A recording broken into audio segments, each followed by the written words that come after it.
안녕하세요. 26기 추나의학 아카데미 신입 회원 여러분. 저는 척추신경 추나의학회 홍보이사 이마성이라고 합니다. 지금 코로나 바이러스 때문에 다들 정신없고 바쁘시고 힘드시죠? 저희 척추신경 추나의학회도 추나의학 아카데미를 시작한 지 몇십 년 만에 처음으로 강의가 3월 달에 이루어지지 못하고 5월 달로 계속 연기되고 있는 상황입니다. 그래서 추나의학 강의를 듣고 싶어 하시는 회원 여러분들의 도움이 되고자 여러분들에게 추나의학 또는 추나요법에 대해서 간략하게 소개해드리고 흥미를 좀 제고할 수 있는 그런 형태의 동영상을 조금 준비해봤습니다. 먼저 첫 번째 시간은 추나의학 Q&A 시간인데요. 이 추나의학을 처음 접하시는 여러분들이 어떤 식으로 추나를 조금 편안하게 입문할 수 있는지, 또는 그동안 먼저 입문하셨던 분들이 어떤 궁금증을 갖고 있는지에 대해서 간략하게 알려드리는 시간을 가져보도록 하겠습니다. 지금 제 옆에는 척추신경 추나의학회 양현천 회장님께서 모셨습니다. 소개해드리겠습니다. 안녕하십니까? 네, 안녕하십니까?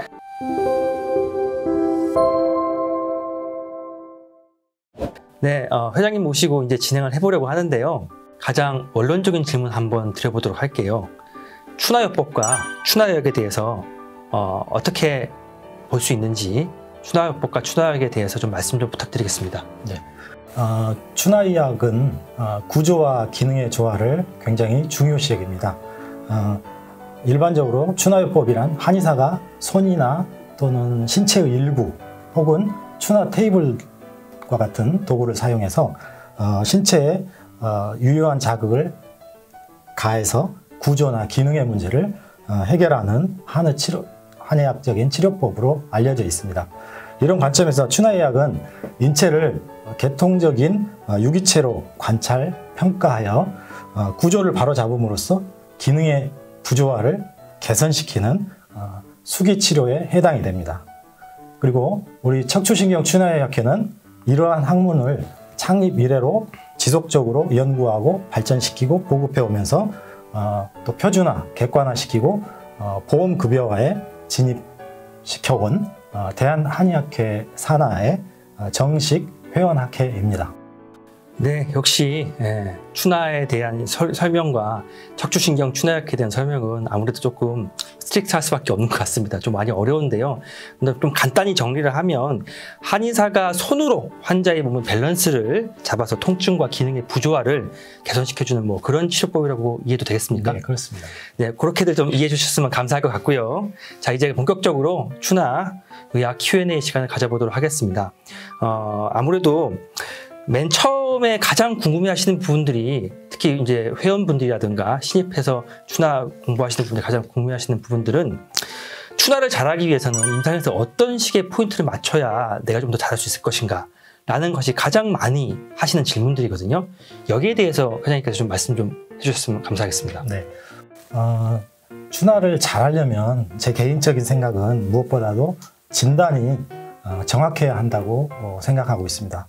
이를 위해서는 인체의 구조를 잘 살피는 눈과 또 손으로 이렇게 촉진했을 때 조직 이상을 감지할 수 있는 감각이 굉장히 중요합니다. 물론 이런 것들이 뭐 엑스레이라든가 MRI라든가 현대적인 영상기기를 통해서도 확인할 수 있겠지만, 우리 인체의 구조를 정확하게 손이나 눈으로 판단을 해서 환자가 왔을 때 어떤 구조물이 기능적으로 잘 움직이지 않는지, 뭐 이런 부분들을 정확하게 판단하는 것들이 가장 중요하다, 이렇게 저는 생각하고 있습니다. 네, 사실은 이게 제일 중요한 말씀 같은데요. 왜냐하면 처음에 이제 추나를 접하게 되는 그런 한의사들 같은 경우에는 아무래도 어떤 기법, 어떤 식으로 하면, 어떤 기법을 사용하면 환자가 나을 것인가에 조금 더 몰입을 하다 보니까 기법을 좀 면하는 경우들이 많을 수 있고요. 그리고 또 어떻게 하면 소리를 낼 수 있을까? 뭐 이런 형태로 뭔가 임팩트를 주는 형태, 또는 어떤 식으로 환자들에게 무언가 인상을 주기 위한 형태들로만 조금 더 매진하는 경향이 생길 수가 있는 그런 부분들이 있는데요.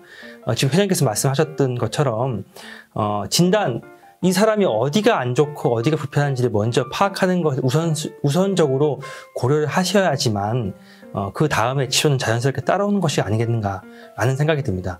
이렇게 정리하면 되겠습니까? 네, 그러니까 우리는 이제 의료인이기 때문에 환자가 어떤 증상을 호소를 했을 때 우리가 어떤 부분에 가장 주된 원인이 있을까?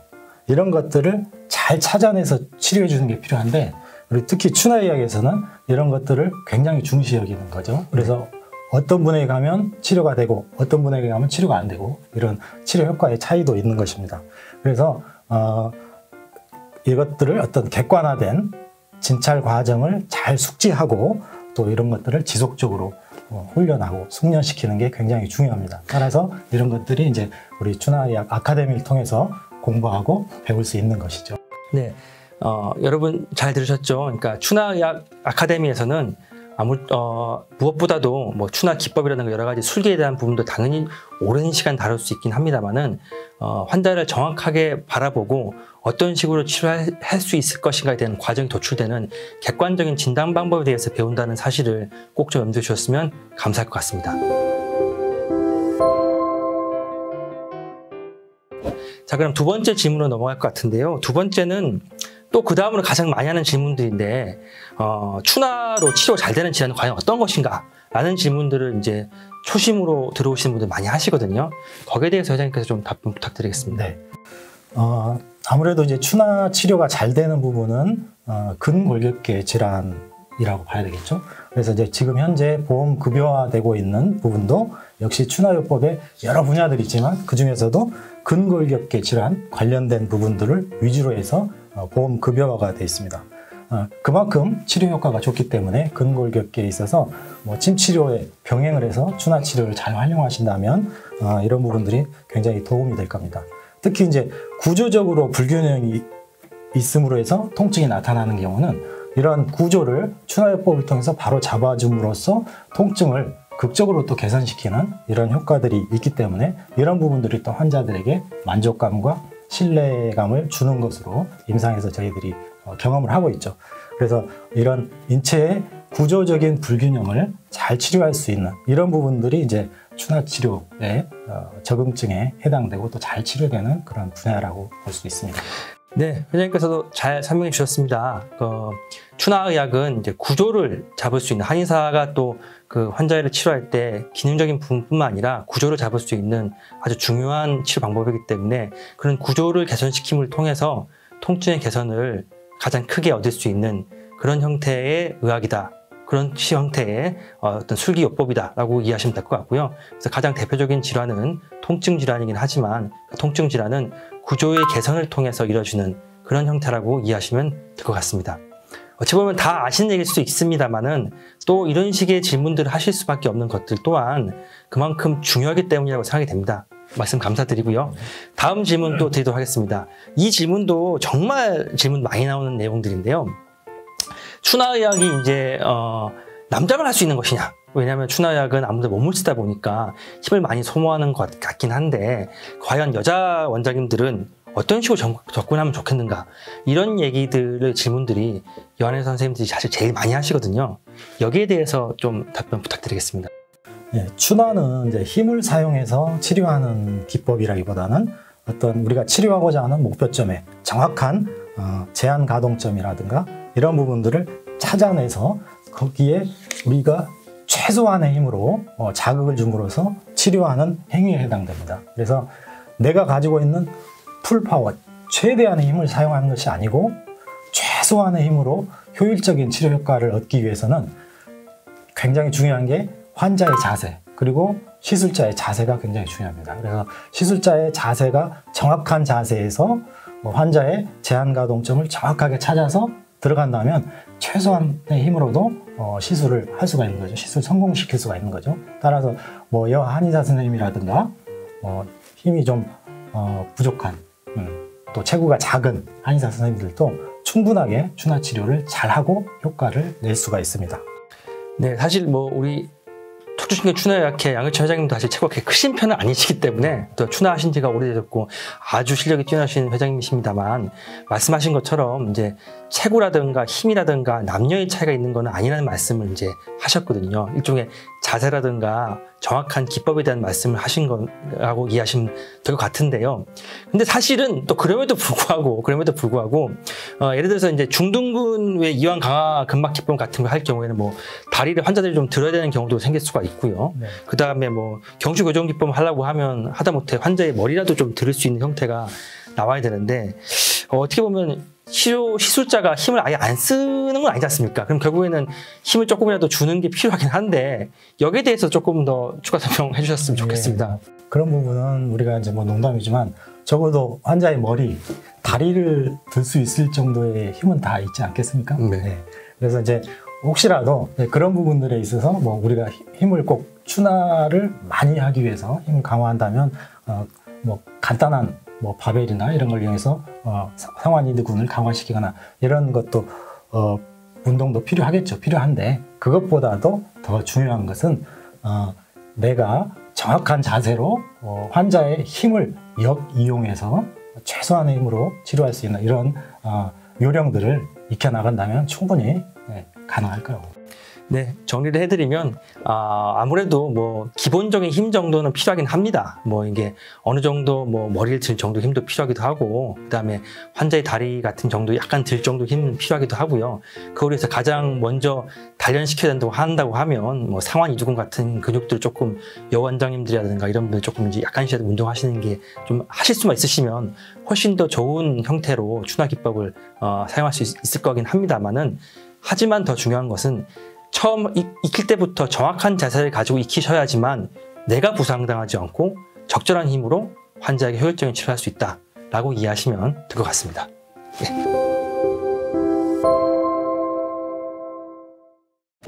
네, 그러면 이제 다음 질문으로 넘어가겠습니다. 이제 이 질문도 정말 처음 추나 접하시는 분들께서 많이 하시는 질문인데요. 추나하면 보통 이제 소리가 나는 경우도 있지 않습니까? 아무래도 이제 소리가 좀 나거나 뭐 뚝소리 나거나 그런 형태가 되면 임팩트가 좀 있다 보니까 환자분들도 그런 얘기를 하는 경우들도 있고, 그 다음에 또 치료를 하시는 한의사 선생님들께서도 그런 소리에 대해서 조금 더 연연하는 경우도 있는데, 거기에 대해서 한번 질문해 보도록 할게요. 과연 이 뚝소리 나는 그런 형태가 추나 치료 시에서 꼭 필요한 것인지, 이걸 지향해야 되는 것인지에 대해서 회장님의 설명 부탁드리겠습니다. 네. 우리가 이제 흔히 관절 교정 추나를 할 때 관절을 교정하게 되면 뚝 하는 소리가 나는데, 이거를 이제 치료 과정 중에 발생되는 소리라고 해서 이제 연발음이라고도 우리가 표현을 하죠. 그래서 이런 연발음은 치료를 우리가 교정 치료를 성공했느냐 또 실패했느냐를 가르는 그런 지표는 아니고, 치료 과정 중에서 나타날 수 있는 부수적인 결과물이기 때문에 이런 소리에 너무 연연해서는 안 되고, 앞서 강조했듯이 우리가 의료인으로서 추나 치료를 위해서 진단과 평가를 굉장히 중요시 여기고, 내가 올바른 진단을 했다면 적절한 치료를 했을 때 적절한 치료가 되는 것이기 때문에 뚝소리가 나고 안 나고가 중요한 것이 아니고, 내가 환자를 치료하고 다시 한번 재평가를 했을 때 내가 만족할 만한 기능 부전이 해소가 됐다면 이것은 뚝소리 여부와 관계없이 추나 치료가 성공적으로 잘 되었다, 이렇게 우리가 판단할 수 있기 때문에 교정 치료할 때 소리 내는 거에 너무 연연하지 마시고, 또 소리를 너무 과도하게 내다 보면 관절의 과가동성이라든가 이런 것들을 유발시킬 수 있기 때문에 이런 부분들은 또 좀 주의가 필요하다고 생각이 됩니다. 네, 회장님께서 좋은 말씀 해주셨습니다. 그러니까 추나 치료를 했을 때 가장 중요한 거는 그 환자에 대해서 객관적 진단을 한 이후에 그 진단에 근거해서 적절하고 합리적인 치료를 하고, 그 치료를 한 이후에 다시 재평가를 했을 때 그 어떤 변이라든가 이상했던 부분들이 개선이 되는지 여부를 판단하는 것이 가장 중요한 치료의 요소인 것이지, 그 과정에서 나는 소리가 있을 수도 있고 없을 수도 있는 거에 대해서 너무 연연하지 말고, 오히려 소리가 너무 많이 나는 형태로만 이제 더 치우치거나 그런 식으로 조금 더 치료를 하게 될 경우에는 관절이 또 불안정해질 수 있으니까 조심해야 된다라는 말씀을 해주셨습니다. 오케이. 자, 그런데 이렇게 중요한 말씀 해주셨는데 한 가지만 더 질문을 드릴게요. 그러니까 치유하는 저희들도 이렇게 지금 소리만 내는 거에 대해서 연하는 게 좋지 않고, 소리만 내서 연연하지 않도록 하는 것에 대한 중요성 말씀하셨는데 가끔 가다 보면 일반인들 중에서 목을 막 이렇게 막 비틀면서 난 이렇게 해야지만 소리가 나면서 좋다라던가 뭔가 이렇게 어떤 자기 스스로가 막 동작하면서 소리 내시는 분들도 계시잖아요. 그럼 이런 것들은 당연히 좋지 않겠네요? 그렇죠. 네. 당연히 좋지 않고요. 한의사 선생님들은 이런 환자분들이 있다면 주의를 좀 줄 필요가 있습니다. 본인들이 이제 습관 때문에 자꾸 소리를 내면서 쾌감을 느끼고 만족감을 느끼고 그러지 않으면 뭔가 찌뿌둥하고 이런 분들이 많기 때문에 이런 분들은 한 번 정도 주의를 좀 주실 필요가 있고요. 또 특히나 이런 분들은 우리가 추나 치료를 하고자 할 때 관절의 불안정성이라든가 관절의 또 과가동성들이 발견되는 분절들이 있기 때문에 이런 부분들은 추나 치료의 적응증이 아닙니다. 그래서 이런 부분들을 좀 주의 깊게 살펴야 되고 추나 치료의 우리가 목표는 저가동성이 있는 분절을 찾아서 가동성을 회복시켜 주는 것이기 때문에 이렇게 소리가 잘 나는 혼자 스스로도 소리가 잘 나는 분절은 과가동성이 이미 있는 분절이라고 보겠죠. 그래서 그런 분절 같은 경우는 시술하지 않는 게 오히려 더 유리할 수도 있겠습니다. 네, 원장님께서 또 이제 과가동성과 또 이제 또 저가동성에 대한 말씀해 주셨고요. 한 가지 첨언을 하자면 그렇게 좀 과가동으로 되어 있는 그런 형태로 오시는 환자들 또는 그 해당 환자분의 그런 분들 같은 있는 그런 경우에는 근력 운동이라든가 이쪽에 어떤 식으로 강화시키는 운동에 대한 티칭도 한의사 여러분들께서 환자분들에게 해주시면 더 좋지 않을까 싶습니다. 네. 강화 운동이 더 중요하죠. 네, 지금까지 언급했던 4가지 질문이 그 추나 아케에 처음 들어오시는 추나 아카데미에서 강의를 할 때 처음 가장 많이 질문을 받는 저희들이 받는 그런 4가지 질문들이었으니까 어떻게 좀 궁금증이 좀 해소되셨는지 모르겠습니다. 네. 그리고 이제 마지막으로는 이제 이번 시간의 마지막은 어떻게 하면 이제 추나의학 공부에 도움이 될 만한 좀 서적들이 있을 것인가에 대해서 좀 말씀 나눴으면 좋겠습니다. 왜냐하면 이제 아직도 올 개강하려고 그러면 좀 많이 남았기 때문에 그래서 이제 우리 회장님께서 어떤 책들을 조금 접하시는 게 추나의학 공부에 앞으로도 좀 더 도움 될 만한지에 대해서 말씀해 주시도록 하겠습니다. 네. 이제 간략하게 제가 추나의학 공부에 도움이 되는 책들을 소개해 드리도록 하겠습니다. 먼저 이제 첫 번째 소개해 드릴 책은 우리 이제 추나의학 아카데미 등록을 하시면 제공되는 기본적인 도서들이 있습니다. 추나의학 2.5판이라고 해서 추나의학 전국 한의과대학 추나의학 교과서가 되겠습니다. 그리고 기본적으로 저희가 제공해 드리는 임상 표준 지침서가 있는데요. 그 자료들은 기본적인 책이기 때문에 참고를 하시면 좋을 것 같고요. 그 외에 이제 추나의학은 미국이나 유럽 또는 중국, 일본의 여러 수기약들을 참고해서 조합해서 우리 한국 사람들의 체형에 가장 적합하게 이제 만들어낸 그런 학문으로서 외국의 학문들도 저희가 참고하고 있는데요. 그중 이제 미국의 대표적인 게 오스테오패시하고 카이로프랙틱입니다. 그래서 두 가지 대표적인 서적이 오스테오패시의 가장 대표적인 서적이 미시간 주립대학에서 닥터 그린만이 펴낸 그린만의 수기의학 원리 5판이라는 책이 있습니다. 그리고 카이로프랙틱 서적의 이제 대표적인 책으로 카이로프랙틱 테크닉 3판이 있습니다. 이 두 서적은 저희 척추신경 추나의학회 출판사에서 번역 출간한 책이기 때문에 언제든지 저희 사무국에서 구입을 하실 수가 있습니다. 그리고 치료를 잘하는 것 이상으로 이제 진단을 잘하는 게 중요하다 이렇게 말씀을 드렸는데요. 진단에 필요한 책들을 몇 가지 소개해 드리겠습니다. 근골격계 검진학, 정형도수 치료 진단학, 척추와 사진의 검진, 정형외과 영역에서의 신경학 이런 책들을 좀 참고하시면 진단을 하는데 좀 도움이 될 수 있습니다. 그리고 우리 이제 기법 중에서 근막 기법이라고 있는데요. 근막 기법에 대해 참고할 만한 서적으로는 근막 경선 회부학, 근에너지 기법, 자세 이완 치료, 근막 치료, 통증 유발점의 도수 치료 이런 것들이 있습니다. 그리고 그 외에 또 생각을 조금 넓힐 수 있는 도움이 될 만한 책으로는 부정열 증후군 2판, 근골격계 기능 회부 및 운동학, 근육평가를 통한 자세교정 및 통증치료, 운동손상증후군의 진단과 치료, 이런 책들이 있으니까 참고하시기 바랍니다.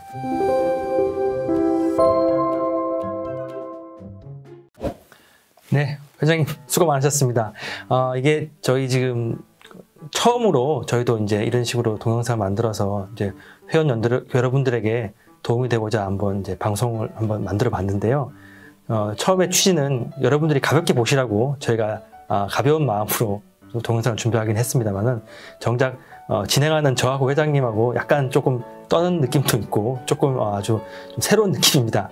하여튼 처음 방송하는 저희 회장님하고 제 방송 잘 들어줘서 너무 감사드리고요. 수고 많으셨습니다. 이제 다음 2편에서는 추나 기법에 대해서 또 설명하는 시간을 갖도록 하겠습니다. 일단 1편 들어주셔서 감사합니다. 수고하셨습니다. 감사합니다. 감사합니다. 네.